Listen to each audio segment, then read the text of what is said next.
fermentation is the starting point of all distilled products. You have to go through fermentation before you can go on to any other step. And it's a pretty complex process. That's the basic building block of the flavor profile that you create for your rum. So in our case at the Real McCoy, we get locally sourced blackstrap molasses. Comes from the farms on the island, including our farm. We also get some molasses from South America, but it's really high quality product. And we use that blackstrap molasses, we throw it into a fermenter tank, we add water and we add yeast.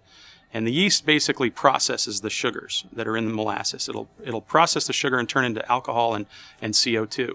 The wine that comes from the fermentation process is really the key starting point for the Real McCoy rum, and we get our flavor profile from that. We have a closed top fermenter that we use, which means we don't allow any bacteria or natural yeast or anything to get into our fermentation batch.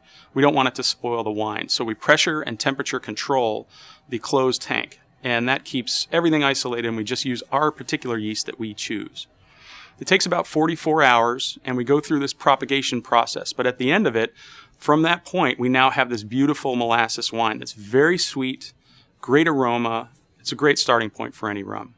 Some other brands will inoculate their molasses wine in order to get a certain flavor note in there, and we don't do any of that kind of stuff. We like to keep it in the very natural state, and that allows us to have a very consistent product and a very healthy yield on the alcohol ratio of our wine.